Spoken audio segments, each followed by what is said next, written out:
begin with, what do I want you to take out of today? First of all, a network. The people in this room, okay? The reason why the room is set up like this and not like this is so that you can all look at each other, see each other's faces, talk to each other, all right? Now, I mentioned a network because communication is not easy. It can be lots of fun, but it's not easy. It takes a lot of effort and time. And usually the people who are the geoscientists, if they're geoscientists who are doing the communication, usually they have another full-time job to do as well as the communication. Or even if their job is communication, they might be on their own. So if you have a network of other people who are interested, who have resources, who you can talk to, that's a big advantage. So I encourage you to talk to each other and keep talking to each other after this course. You might be able to draw on each other's ideas, share your resources. You might even find that you can run joint communications projects or activities if your ideas are overlapping enough.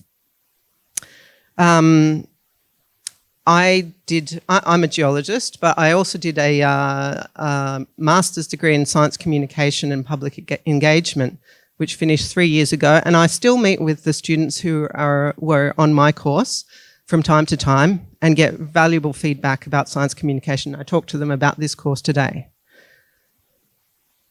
So, sorry, I'm pressing the wrong button here. Right, so a network of like-minded people. The second thing I would like you to take away is the following. Now, if you need to distill communication down to one concept, it's not about you. It's not about what you want to say. It's about your audience. It's all about your audience. Who are they? What do they know? What do they believe? What do they care about? What do they want? How do they communicate? And we'll talk a lot about audience. Now, while you will be getting some tips and tricks about how to do communication better, some specific technical stuff from time to time, most of today is going to be about actually how communication works, the philosophy behind it, because then whatever kind of communication you do, I hope you will be able to use this information. There are lots of different ways you can communicate, but if you understand how communication happens between people, then you should be able to apply it in any situation. Right, so let's begin with this. What is science communication? Does anyone have any ideas? What's science communication? I will begin. Okay, here's a definition of science communication. The process of conveying scientific knowledge or issues related to scientific knowledge to people outside the specific discipline being discussed. So it could be a non-technical audience, a community group. It could be children, it could be policymakers, or it could also be other scientists, but outside your immediate discipline, okay? All right, how about this? Why do we want to communicate science in general terms?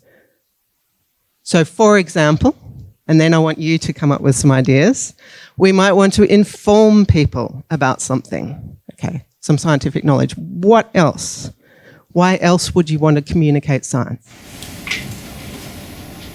Yes. Because you want the people you are communicating to understand why you want to do what you want to do, and what benefits will come out of it. Right. So yes. You want to basically explain your intentions. Intentions. Yeah. Excellent. Good. Why else? Why else, Marty? Yes. Josephine. If you don't, then who else will communicate? Just understand. Yeah. So I think to give also right information out there from a scientist. Yeah. Okay. So build up information, understanding. Yeah. Any other ideas? Yes. To promote an interest in science within the youth. Sorry, say that again. To promote interest in science. Promote interest in the youth, Great. particularly. Yeah. Any other thoughts? To sell your ideas. Sell your ideas? Yeah. Okay. To persuade people. Something. Yes. Yes. Ina. For development. Development. Yeah. Yeah. Because, for example, if you want to develop the mineral, the community may not understand how we invest on the mining, or they don't know how much capital incentive because we are facing the problem. It's difficult to bridge the local community with the investment if we don't communicate easily with their language. Yes. Great. Good. Any other thoughts? Yes. Maybe building trust. Building trust. That's good. Yes. All right. Very good.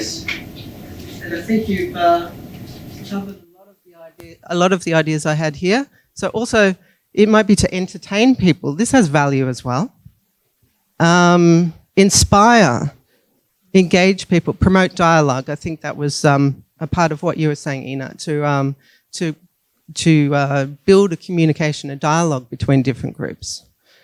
Change behaviours, affect how people actually act. Mm-hmm. All right. Where do we communicate science? Most organisations have a website, okay? All right, so we do a bit of communication through websites, yeah? What else? Where else do we communicate? Can you think of where you've seen communication happening, science communication? Or been, yes, Marta? Yeah, events like this, yeah? Mm-hmm. Yeah. Publications. Publications, great, yes. Yeah.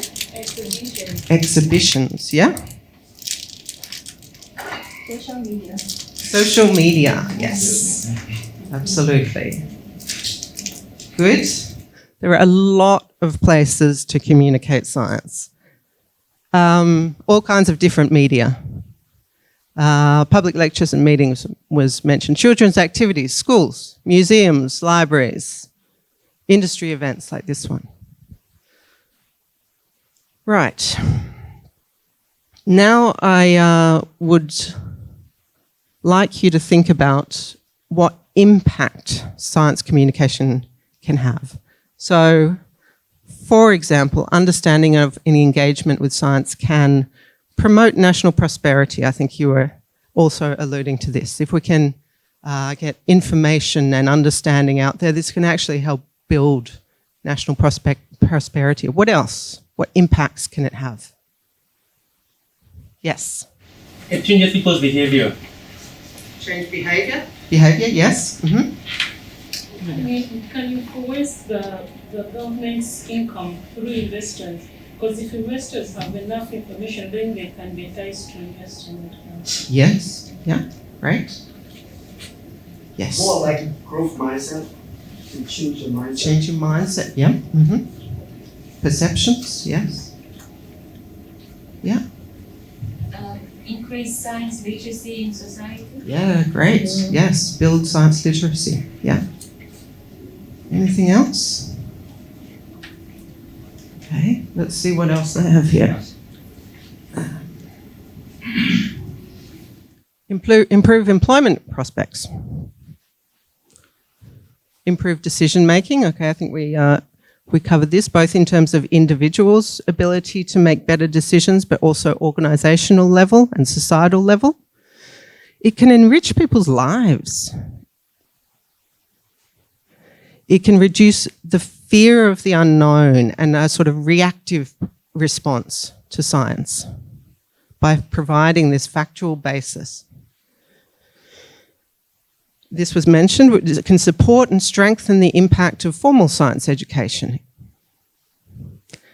For teachers, it can help to provide professional development opportunities for teachers who can then pass that to students. For the scientists, it also has value. Science communication and engagement can help us to develop new research ideas. It can drive citizen science, so the involvement of communities in the science projects themselves, which has benefits both ways. And it has a whole lot of unforeseen potential benefits, expanding your personal networks. You might find new funding opportunities, that you might find increased societal support for science, and so on. Lots of reasons, lots of impacts, possible impacts. Okay. All right, how about the drivers of science? So just to give an example of what I mean by this, I used to live in Greenland for a number of years, worked in the Ministry of Mineral Resources there. And in Greenland, the government set up an Institute of Natural Resources for the key purpose of studying the fisheries stocks, fish and prawns mainly. And the reason that they did that was to set sustainable fishing quotas, so that, and this is because fishing basically supports the economy of Greenland. 90% of the economy is the fisheries. And of course, they don't want to destroy the fisheries, so they need sustainable quotas. So this was a key role for science and science communication in Greenland. Fish, right? So let's see how we are going for time. Let's just see if we can share some ideas amongst all of us. Does anyone have any examples from their own countries of, you know, what are the drivers for science communication in your own country? What's happening most significantly in science communication, and what is behind that? Any comments? We recently did a geophysical survey in the country, so we went to media houses announcing what was going to happen. To lessen the effects of miscommunication, people thought that when displaying nuclear, big ring was flying around, that they were using African magic on them. Like, ooh, and it was running away, and yeah, they thought we were spying on them. So it was essential for us to communicate to them and alert them that we were about to do the survey, so do not be amazed, do not be surprised by what it explains my life across. So just to... Yep, great, yeah. So there was a driver to, to make that connection with the community, and yes, great. Anyone else? Okay, well, keep this in mind, because it's important when you go back to where you're from to think about what is driving science communication. How can I use that if I can? All right, okay. Are there avenues where science communication is already happening that might help me to be able to communicate the science I want to communicate? Okay. All right, now we're going to move on to some basic principles of communication. Let me get another. And, oh, sorry, I did miss a slide here. So just to give you some ideas of what might be driving science communication, the example I gave was basically about money. Most things are about money. It was about generating wealth for the economy, but it might also be about environment, society, culture, politics, health, education. There are lots of drivers behind why we communicate science.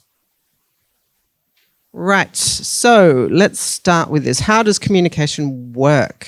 And we will start with the simplest model of communication, which is basically what's happening just at this moment. I'm standing up here speaking to you and you're listening to me.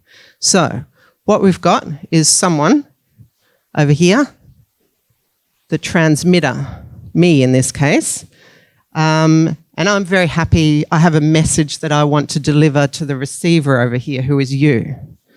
Okay, so I have my message, but to begin with, the message is just in my brain. I have to encode it into words, all right, and then deliver it through some kind of medium, which in this case is my voice. So that's how I transmit it. Then you have to decode it and interpret it. Okay, so Right, so you've decoded and interpreted this message. And all the time that this is going on, there's some kind of noise in the background. So it could be actual noise, like people talking in the hall or traffic on the street. But it could also be other kinds of noise, like you're feeling a bit distracted because somebody this morning at home said something to you that you've been thinking about, or you're worried about a deadline that's coming up, or you're feeling tired and you're finding it hard to concentrate. All of this is noise that can interfere with the transmission of this message. And if you're wondering why I'm explaining all these small steps, it is important, as you'll know if you've ever played the game where you sit in a circle and the first person whispers a message to the next person, and that person has to whisper the same message to the next and all the way around the room, and then the last person has to say what the message is. And it's usually wrong. It's usually completely wrong. Okay? So, the same happens in this kind of communication as well, and we forget that. We make lots of assumptions when we communicate. Any idea what kind of assumptions we make when we communicate?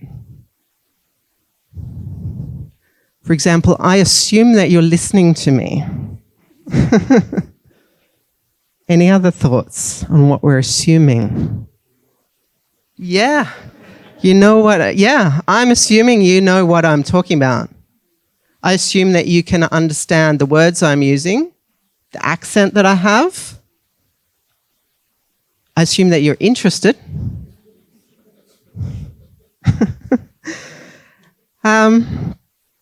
So all of these things are actually pretty big assumptions.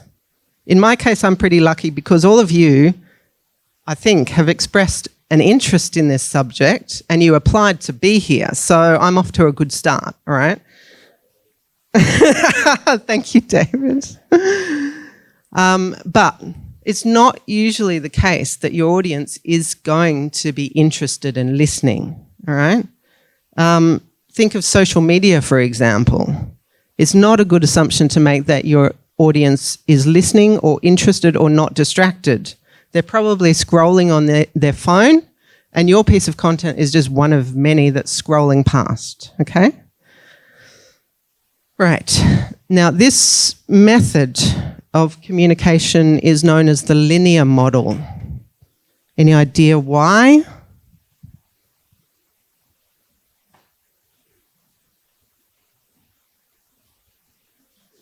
Straight line. It's going in one direction, right?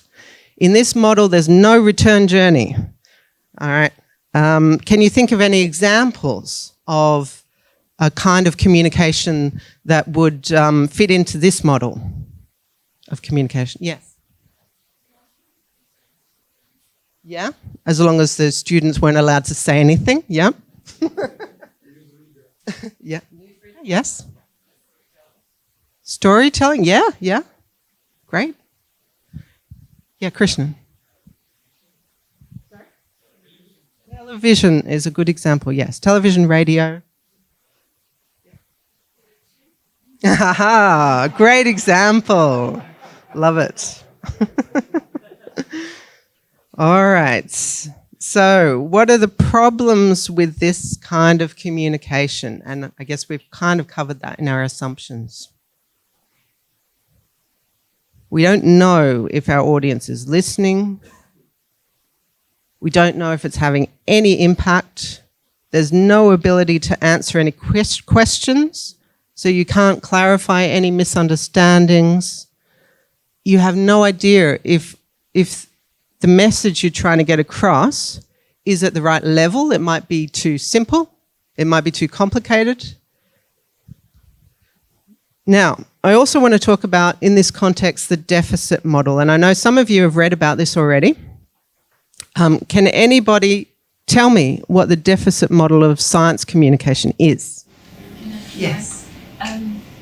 Is it when scientists assume that the audience don't know anything about this subject? Yes. And they just feed them with information and facts without giving them a chance to take in the information and understand?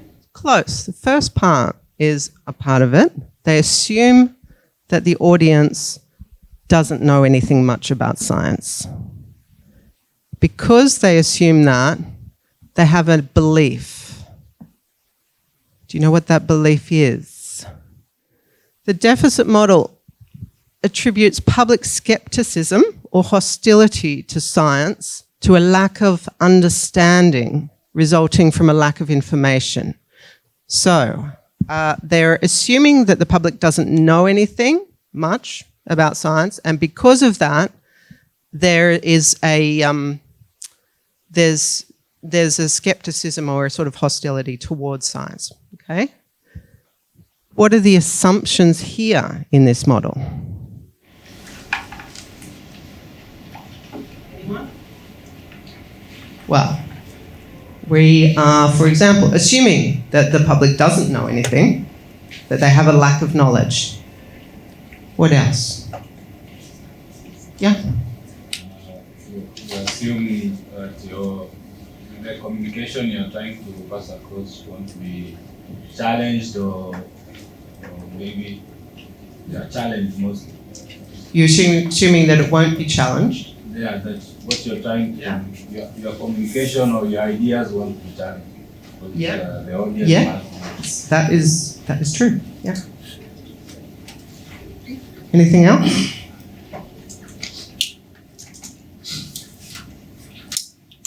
Okay, we're assuming that the public actually feel negatively towards science in this model. And importantly, we're assuming that this knowledge gap is the reason for their negative attitudes, right? And what follows from these beliefs is that scientists often still think that if they can pass that knowledge to the public, then people will have a more positive attitude towards science, and that knowledge and positive attitude will lead to better decision-making and changed behaviour. So this model still persists. The idea that if we can just get the information across, it'll be fine. Everyone will feel okay about science and they'll start making better decisions. It's going to work, right? It's wrong. It's wrong. Okay, let's have a look at some examples. Right. Smoking. Right. Here we go. Smoking kills about 8 million people per year. It's one of the world's leading causes of death. And the link between smoking and cancer has been known about for at least 80 years. And many countries actively discourage people from smoking using various means like taxing tobacco to make cigarettes expensive, banning cigarette companies from advertising, requiring advertising on the packets to spell out the health risks and so on. But still, 23% of the world's adult population smoke. Don't they know it's bad for them? Should we tell them? Of course they know it's bad for them, but they still smoke. And there are lots of reasons for that. And obviously the main one is addiction. It's addictive, but of course there are other things as well, social and cultural pressures. It relaxes people. There are lots of reasons why people smoke. It's got nothing to do with a lack of knowledge, right? In fact, all of these assumptions about the deficit model that I spelled out are wrong. Now let's take another example. Okay, in 1998, a British doctor, Andrew Wakefield, published a paper in which he made a link between autism and the measles, mumps, rubella vaccine in children. There were only 12 children in the study. There were no controls. And the conclusions of the study relied on the memory and the beliefs of the parents. Quite quickly, it became clear that this was a bad study, but people were already scared. And obviously, they were scared because it's about your children's health. It's frightening. And then this happened. Vaccination rates started dropping. Boom. This is in the UK. But this is also extended into Europe, the US, and more broadly. By 2004, the paper had been retracted, and it had been established that not only was it a fraudulent paper, but Wakefield actually had a financial conflict of interest because at the same time he was trying to commercialise another vaccine. But it took 10 years for vaccination rates then to reach levels similar to when he published that study, and I'm sure you know that today there's still a lot of controversy about vaccines. So the science was there, but but in this case there are still lingering negative attitudes in relation to the science. So why? Well, in this case, the fatal problem was that there was powerful, emotionally charged misinformation linked to this science at the outset. And emotion is something that we'll talk more about a bit later on. And once you have communication out there that's like that, it's very difficult to change people's views. It's not impossible, but it is difficult. Okay. Yep. Now, another really ironic example about the flaws in the deficit model are that it persists in the scientific community, despite the fact that there are many studies that show that an increase in knowledge does not necessarily result in any changed attitudes towards science or improved decision making. But still, scientists think, oh, if I can just get them to understand this, it'll be fine. It's wrong. So scientists themselves are an example that increased knowledge does not necessarily achieve better science-based decision making. And I'm not telling you that we don't want to get information out there. Of course we do. But there are a lot of other factors we need to consider. Alan Leshner, who's CEO Emeritus of the American Association for the Advancement of Science, in regard to a report on science communication in 2017, said, research shows the issues in communicating science are not just about communicating the science itself.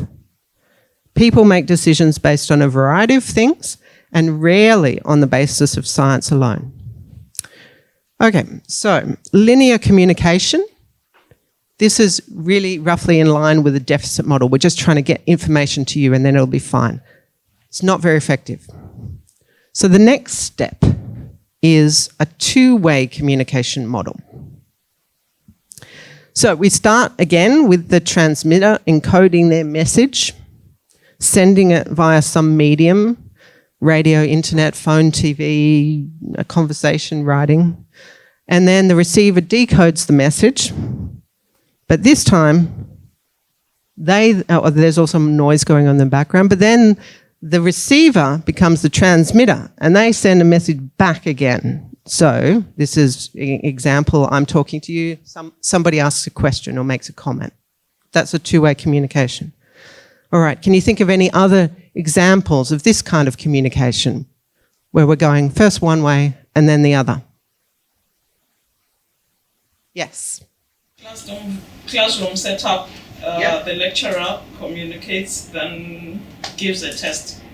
Yep, great, yep. Then you get some feedback, yep. Talk show, yes. Anything else? Yes? Yes, great. Anything else? Yes? Yeah, good. All right. What else? How about social media? People sometimes press like or they make a comment.